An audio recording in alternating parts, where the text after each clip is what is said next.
आसपास फैल रही वो कट्टरवादी जहरीली हवाएं आपको तैयार कर देती हैं कि आप किसी का भी कत्ल करने के लिए थोड़ा सा भी संकोच नहीं करेंगे या फिर सोचेंगे नहीं। अगर ये ऐसी नहीं होती, ये ऐसी वास्तविकता या परिस्थितियां नहीं होती, तो शायद आज मेरा देश, भारत की जो चर्चा विश्व में हो रही है वो ना हो रही होती। मैं भगवान से प्रार्थना करता हूँ कि भगवान हमारे देश का चर्चा रोज कराएं, लेकिन इस तरह की चीज़ों में ना कराएं जिसमें भारत का जो सर है वो शर्म से विश्व के सामने झुक जाता है। कारण है कि देश के अंदर जो दंगे, जो फसाद, जो मस्जिदों को जलाना, रामनवमी शोभा यात्रा पे पत्थरबाजी होना, ये वो कलंक है जो देश के स्वर्णिम इतिहास पर, गौरवान्वित इतिहास पर काले धब्बे की तरह हैं, जो पूरे विश्व को इस समय दिखाई दे रहे हैं। हावड़ा, कोलकाता, बिहार शरीफ, नालंदा, सासाराम, रोहतास, ये कुछ नाम हैं, अलग अलग राज्य हैं, लेकिन इनके जो कृत्य हैं वो लगभग एक हैं। इन तमाम जगहों पर खुलेआम चौराहे पर इंसानियत को पहले लटकाया गया, उस पर पत्थर बरसाए गए, उसको गोलियां मारी गई, पेट्रोल डालकर उसको आग लगाई गई, उसके बाद इस लाश के टुकड़े टुकड़े किए गए और अपने आप को सभी ने गौरवान्वित महसूस करते हुए अपने घर को लौट गए। लेकिन इस पूरी पवंडर के बाद अगर कुछ छूटा है तो छूटा है माँ की आंखों में वो आंसू जिसका बच्चा इस पूरे बवाल में खो गया।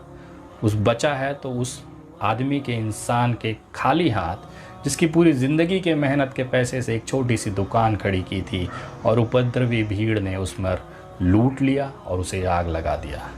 बची हुई है तो वो खंडहर मस्जिदें जिसके अंदर घुसकर सनातन का परचम लहराया गया, वहाँ की धार्मिक किताबें कुरान और हदीस को जलाकर प्रभु श्री राम को खुश करने की बड़ी मेहनत की गई।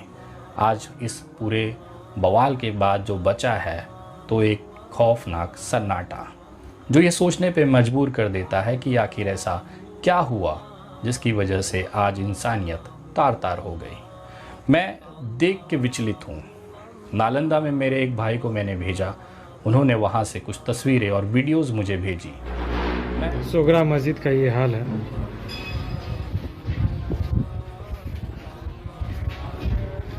दंगाइयों के द्वारा तोड़ फोड़ की गई है, बहुत भयावह तरीके से तोड़ी गई है।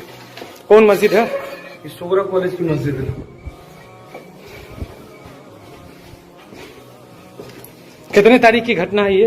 ये घटना है 31 दिसंबर शाम के 5:30 बजे, रोजा के वक्त। रोजा के वक्त मस्जिद में लोग थे? लोग मस्जिद में, यहाँ इमाम साहब थे। इमाम साहब को लोगों ने मारने की कोशिश की है। इमाम साहब किसी तरह अपनी जान बचा के निकले।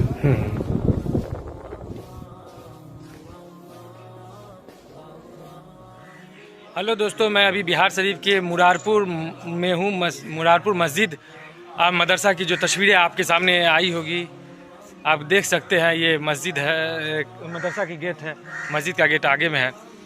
ये जो मदरसा है, मदरसा की लाइब्रेरी है। मदरसा में इसमें यहाँ के लोगों के कहने के मुताबिक यहाँ कई हज़ार कुरान शरीफ किताबें जलाई गई थी दंगाइयों के द्वारा। देख सकते हैं, ये डॉक्यूमेंट है।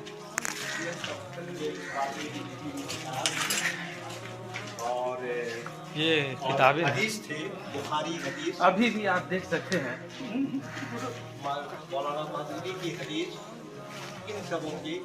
हदीस की किताबें अभी भी जली हुई आपके सामने में दिखाई दे रही है। ये हदीस की किताबें हैं। 4000 किताबें, 4,500 इसमें करीब 500 4,500 किताबें हैं, हदीस, कुरान और बच्चों की। अब कुरान शरीफ के तरकीब देख सकते हैं किस तरह से दंगाइयों के द्वारा दुकान तक को कबारा गया था। फिर इसके बाद ये जो पेड़ पौधा है, कच्चा पेड़ में आग लगा दिया, जला। तो क्या हुआ था चाचा? कौन जगह है, क्या मामला? मेरा मोहल्ला है, मोहल्ला गगन दीवान है।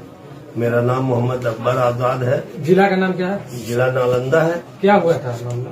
यहाँ जो है पुलिस स्टेशन में मिली भगत सरकार के से दंगा हुआ मुसलमानों के साथ, एक तरफा दंगा हुआ, प्री प्लान था ये। सिर्फ मुसलमानों के ही साथ हुआ दंगा? दंगा में मुसलमानों ही की संपत्ति मुसलमानों की ही जली है, गाड़ी मुसलमानों की जली है, 2-2 नई बस मेरी जल गई, ट्रांसपोर्ट जल गया, मेरा सिटी पैलेस जल गया, मुरारपुर मस्जिद तोड़ा गया, मदरसा को जला दिया गया। इस तरह से बहुत सी चीजें, अनवर मियाँ की स्टेशनरी की दुकान थी उसको जला दिया गया, और हमको जानबूझ के टारगेट करके मारा गया। क्योंकि अंजुमन के हम सेक्रेटरी हैं। ये कार्ड क्यों मिला आपको? क्या किस काम के लिए? ये कार्ड मिला था इसी के लिए, डीएम साहब ने दिया था एसडीओ के मार्फत से कि आप भीड़ भाड़ में जाइएगा तो आपका परिचय है, मगर ये देख के कांधे में गले में लगा के हमको पिटवाया गया। अभी सर में टाका है? सर में 9 टाका है। मैं सोच में पड़ गया कि मेरे सनातन में इतने कमज़ोर लोग भी हैं, ऐसे हताश और निराश लोग भी हैं जिनको मस्जिदों में घुसते समय थोड़ा सा भी संकोच नहीं हुआ। मेरे सनातन में ऐसे लोग भी हैं जो किसी के धार्मिक किताब को जलाते हुए अपने आप को गौरवान्वित महसूस कर रहे थे। मैं अफसोस करता हूँ ऐसे लोग हमारे सनातन में पैदा हुए, क्योंकि मेरा जो सनातन है वो दया का, मेरा जो सनातन है वो एक दूसरे को मदद करना सिखाता है, ना कि उनकी जान लेना, ना कि उनकी हत्या करना। आज मैं देख रहा हूँ कि सैकड़ों साल पुरानी मदरसे अज़ीज़िया में केवल राख, टुकड़े, ईंट और पत्थर पड़े हुए हैं। ये कहीं न कहीं हम जैसे तमाम सनातनियों के लिए सर को झुकाने वाली शर्मनाक बात है। मैं दावे के साथ कहता हूँ कि जिन्हें भी इंसानियत में विश्वास होगा वो मेरी बातों से सहमत होंगे। इस बातों का बुरा उन्हीं को लगता होगा जिनको मुसलमानों से नफ़रत उनके दिलों में बनाई जा रही होगी, जिनको लगता होगा कि 125 करोड़ की हिंदू सनातनी आबादी होने के बाद भी एक 19 करोड़ का मुसलमान हम पर हावी हो सकता है। उनको ये गलत जानकारी, प्रोपोगेंडा, वीडियोज़ और फोटोज़ के माध्यम से ये बताया जाता है कि अगर आप नहीं जागे तो मुसलमान आपको कत्लेआम कर देगा। शायद यही कारण था कि बार बार इस तरह की चीज़ों में पड़ने के बाद इस तरह के दंगे होने स्वाभाविक हैं। लेकिन इन सब के बीच में अगर किसी का फ़ायदा हुआ है तो वो है सियासत का। एक पार्टी दूसरे पार्टी पर आरोप प्रत्यारोप करती है, एक पार्टी दूसरे को इसकी जिम्मेदार ठहराती है। लेकिन इस तमाम चीज़ों के बीच में उस माँ से जाकर कोई नहीं पूछता कि तुम्हारे बेटे की स्थिति क्या है, जो इस समय कब्र में लेटा हुआ या चीता पे जल रहा होगा।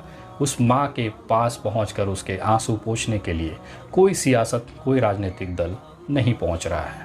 मैं अपने आप को बहुत शर्मसार महसूस करता हूं जब ये परिस्थितियों को देखने के बाद ये समझता हूं कि मेरे ही सनातन धर्म से कुछ ऐसे लोग हैं, कुछ ऐसे जाहिल हैं, मेरे ही सनातन धर्म में ऐसे कमज़ोर निराश लोग हैं जो किसी की हत्या, किसी के घर में घुसकर आग लगाना, दुकानों को लूटने, मस्जिदों को तोड़ने में अपने आप को बहुत बड़े शूरवीर समझते। आपसे निवेदन है कि आप हमारे चैनल को सब्सक्राइब जरूर कीजिएगा ताकि आपको वो खबरें पहुंचती रहें जिनको गोदी मीडिया नहीं दिखाता है, वो हम आप तक पहुंचाने की कोशिश करते हैं। फिलहाल इस वीडियो में इतना ही, हमें दीजिए इजाज़त। आगे फिर मुलाकात होगी आपसे किसी ऐसी खबर के साथ। तब तक के लिए जय हिंद, धन्यवाद।